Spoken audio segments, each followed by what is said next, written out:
নমস্কার বন্ধুরা, আজ আমি খুবই হেলদি এবং টেস্টি একটা লাড্ডুর রেসিপি নিয়ে আসছি।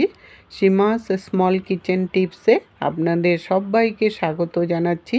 টাইটেল দেখে এতক্ষণে হয়তো আপনারা বুঝেই গেছেন আমি লাড্ডুটা কিভাবে বানাচ্ছি, কিন্তু কি কি জিনিস দিয়ে বানাচ্ছি সেটা হয়তো এখনও বুঝেননি। তাই বোঝার জন্য ভিডিওটা স্কিপ না করে পুরো ভিডিওটা দেখার জন্য আপনাদের কাছে একান্ত অনুরোধ রইল। আর যদি রেসিপিটা আপনাদের ভালো লেগে থাকে সবার সাথে একটু শেয়ার করে দিবেন, যাতে সবাই এইভাবে করে হেলদি একটা লাড্ডু বানিয়ে খেতে পারে। আমি এখানে ছোট্ট কাপের 2 কাপ ভাজা ছোলা নিয়েছি। এই ছোলাগুলো কিন্তু সবার বাড়িতেই মোটামুটি কম বেশি পরিমাণে থেকে থাকে। অল্প খাওয়ার পর দেখবেন কৌটোর মধ্যে পড়েই থাকে, সেগুলো আর পরে খাওয়াই হয় না, ভুলেই যাওয়া হয়। সেরকমই কৌটোর মধ্যে পড়ে থাকা ছোলা দিয়েই আজ আমি লাড্ডুটাকে বানাবো। ছোলাগুলোকে প্রথমে আমি মিক্সিং জারে গুঁড়ো করে নেব। আর এই গুঁড়ো করার সময় খোসা সমেতই আমি ছোলাগুলোকে গুঁড়ো করব। আপনারা ইচ্ছা করলে খোসা ছাড়িয়ে নিয়েও গুঁড়ো করতে পারেন, কিন্তু এটা একটু টাইমিংয়ের ব্যাপার হয়ে যাবে। তার জন্য আমি ছোলাগুলোকে খোসা সমেতই গুঁড়ো করব। আর গুঁড়ো করার পরে যখন চালবো তখন ছোলার খোসাগুলো কিন্তু বেরিয়ে যাবে সুন্দর করে। ছোলাগুলো গুঁড়ো করা হয়ে গেছে, একটা পাউডারের মতো গুঁড়ো হয়েছে।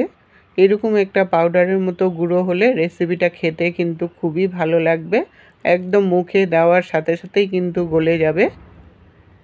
গুঁড়োগুলোকে একটা থালার উপরে চালনি রেখে তারপর এটার মধ্যে ঢেলে দিলাম। ওই জারের মধ্যে এখন আমি কতগুলো অ্যালমন্ড নিয়েছি, 15-20টার মতো অ্যালমন্ডটাকে নিয়ে নেব। আর 15-20টার মতো কাজু নিয়েছি, কাজুটাকেও দিয়ে দিলাম। আর 4 চামচের মতো মিষ্টি দিয়ে দিলাম। মিষ্টিটা আপনাদের টেস্ট অনুসারে কম বেশি করে নিতে পারেন। যেহেতু চিনির দানাগুলো একটু বড় বড় ছিল, তার জন্যই আমি মিক্সিতে দিয়ে একটা পাউডার বানিয়ে নেব। পাউডার বানিয়ে নিলে রেসিপিটা খেতে তখন ভালো লাগবে, মুখে আর দানা দানা পড়বে না। এখন এগুলোকে পেস্ট বানিয়ে নেব। বাদামগুলো দিয়ে সব গুঁড়ো করা হয়ে গেছে। আর বাদাম দেখবেন মিক্সিতে দিলে একটু চাক্কা বেঁধে যায়, কোনো ব্যাপার না। চালনির মধ্যে দেওয়ার সময় চাক্কাগুলোকে একটু ভেঙে নিয়ে তারপর চেলে নিলে একদম সুন্দর পাউডারের মতো হয়ে যাবে। সবগুলো একসাথে দিয়ে একটু গুঁড়োগুলোকে ভেঙে নিয়ে বড় বড় চাক্কা যেগুলো আছে ওগুলোকে একটু ভেঙে নিয়ে ভালো করে চেলে নেবেন। চেলে নিয়ে যেটুকুন আবার বেরোবে ওগুলোকে আবার গুঁড়ো করে নেব। গুঁড়ো করে তারপর ওইটাকেও আবার চেলে নেব। চেলে নিয়ে যেটুকুন বেরিয়েছে এগুলো কিন্তু সব ছোলার খোসাগুলো বেরিয়েছে, তাই এগুলোকে আর আমি দেব না, এগুলো ফেলে দেব। এখন এটার মধ্যে 1/2 টিস্পুন এলাচ গুঁড়ো দিয়ে দিলাম। এই এলাচ গুঁড়োটা দিলে লাড্ডুগুলোর মধ্যে খুব সুন্দর একটা ফ্লেভার আসবে। এলাচ গুঁড়োর জায়গায় আপনারা অন্য কোনো ফ্লেভারও দিতে পারেন, কর্পূরও দিতে পারেন যদি কর্পূর পছন্দ করেন। এলাচটা দিয়ে এখন ভালোভাবে সব পাউডারের সাথে মিশিয়ে নিতে হবে ভালো করে, যাতে সব জায়গায় ভালোভাবে এলাচ গুঁড়োটা মিক্স আপ হয়ে যায়। মিশিয়ে নিয়ে তারপর এটার মধ্যে আমি 2 চামচ ঘি দিয়ে দিলাম। ঘিটা দিলে লাড্ডুটার বাইন্ডিংটাও সুন্দর হবে আর লাড্ডুটা থাকবেও কিন্তু অনেক দিন। ঘিটা দিয়ে ভালো করে মেখে নিতে লাগবে প্রথমে। এই মাখাটা কিন্তু ভালো করে একটু সময় নিয়ে করতে হবে, যাতে সব পাউডারের সাথে ঘিটা ভালোভাবে মিক্স আপ হয়ে যায়। ঘিটা দিয়ে মাখতে মাখতে যখন দেখবেন একটা গাঁট বেঁধে গেছে তখনই বুঝবেন যে মাখাটা হয়ে গেছে। এখন আমি আধা কাপ দুধ নিয়েছি, এটা জাল দেওয়া ঠান্ডা দুধ। দুধটা অল্প অল্প দেব আর মাখতে থাকবো। দুধটা কিন্তু একবারে বেশি দিবেন না, তাহলে মাখার আন্দাজটা বোঝা যাবে না। অল্প অল্প করে দিতে থাকবো আর মাখতে থাকবো। মাখতে মাখতে যখন দেখবেন একটা আটার মতো ডোয়ের সৃষ্টি হবে, এটা সেই জন্য ওইভাবে করে দুধটা দিতে হবে, যাতে মানে মাখাটা সুন্দরভাবে হয়ে যায়।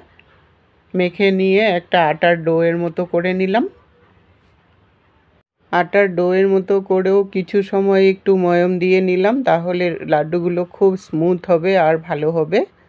তারপর ছোট ছোট করে অল্প অল্প করে নিয়ে গোল গোল করে লাড্ডুর আকারে শেপ দিয়ে নিলাম।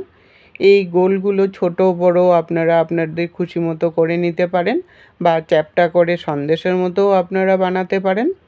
আমি গোল গোল করে ছোট ছোট করে লাড্ডুর আকারে বানিয়ে নিলাম।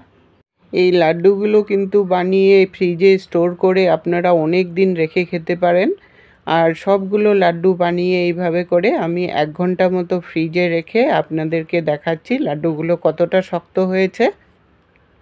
1 ঘন্টা পর ফ্রিজ থেকে বার করে নিয়েছি লাড্ডুগুলো দেখুন কতটা শক্ত হয়েছে।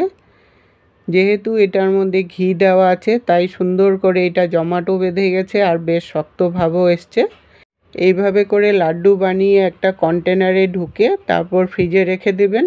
অনেক দিন ধরে স্টোর করে রেখে খেতে পারবেন। আজকের টিপস, এইরকম করে লাড্ডু বানিয়ে রেখে রোজ একটা করে খাবেন, তাহলে ভিটামিনের মাত্রা ভরপুর থাকবে।